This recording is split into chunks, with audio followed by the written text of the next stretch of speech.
What's up? So I'm here to give you a update on my rotator cuff repair surgery recovery and how that's going. I am now in week 8 and I meant to do a 6-week update, but I ended up going on vacation to Europe and just didn't have time. In my 3rd week, I started weaning myself off the sling a little bit. I would wear it, if I was at work, at my desk, or just at home, I didn't wear my sling. Really, my doctor was like, you're fine as long as I don't do this motion or this motion. It was okay to be out of the sling. I stopped wearing it at week 4 during the day, but I did sleep in it every night for 6 weeks solid. So that's the end of the sling life. My last video, I absolutely lied. I said that physical therapy was manageable. I had only had 1 session. I'm doing physical therapy 3 times a week. That shit hurts. The manual manipulation is when we're trying to get back that range of motion, especially because here at the top, that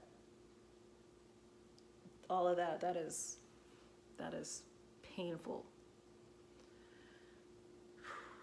Fortunately, it only lasts about 10 minutes of my life. I'm 8 weeks now, so I'm starting to do more strength and pick up the 3 and 4 pound weights. I'm starting to do table push-ups. That kind of thing makes me happy. But the manipulation, woo, no. I take 2 Advil before therapy. I don't know if it helps or not. I just know I don't want to find out if it doesn't. So I'm going to assume it does something. I still feel pain, but I'm not in tears like some people. So and I'm also, I think I'm tough. I like to think I'm tough. That's why I waited so long to have the surgery. So I take the Advil because my therapist says he can feel where I'm limited.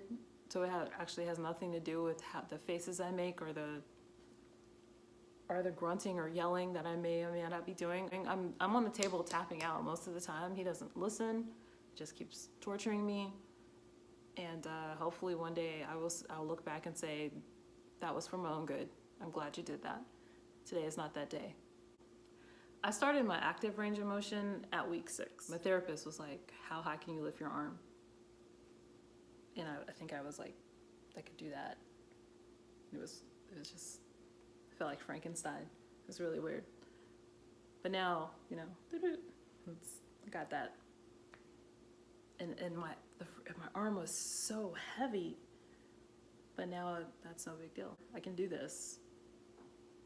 I don't really have any behind the back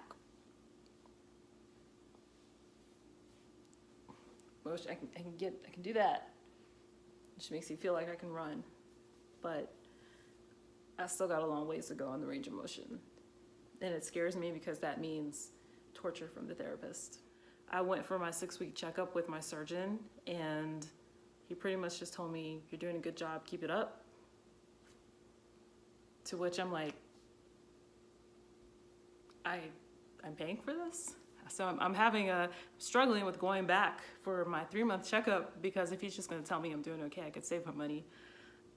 But if you're having a lot of pain or setbacks or something, that's what he's really concerned with. I can definitely tell that I'm getting better, because even starting I would probably say at week 6, once week 6 hit, I would find myself like reaching for stuff, and I was driving and I noticed that this hand was doing the steering wheel thing. I was like, oh, okay, that's new. So every day you just notice that you get a little bit better. There was a day when I was on vacation and I reached my hand up, like I can almost do my hair, almost. I still have some limitations. The scary part when you are doing well is that I'll push myself, or I'll start doing something I probably shouldn't be doing. I think that's been a consistent theme in all of my videos. I don't know if this is good or bad, but I'm less afraid right now of re-injuring myself. Earlier on, I was like, oh my gosh, I yanked my arm, did I break it? And at this point, I'm starting to feel like, oh, this might actually heal. So I'm at 8 weeks, and really the focus is on really getting that range of motion back. It's hard. I'm something around here. I can't quite get it. And I'm not actively lifting my arm above 90 that often in physical therapy, but I feel, like I said, more and more, I'll just notice that I can do stuff. I'll be 2 months in a couple days, and I'm really looking forward to that 3-4 month point, because that's when I can actually, I think I'll start to be able to integrate myself back into a real workouts. My benchmark for myself is to be able to row, like on a rowing machine, and my doctor said that would probably be about 4 months. So yeah, that's my update. After ditching the sling, it's just PT and moving into your active range of motion and working on that. That's all there is. It's just progression from there. I don't really have any milestones until I get back into the gym. I'm doing well. I hope you're doing well. And if you're in PT, misery loves company, so I'm right there with you. And good luck. Thanks for watching.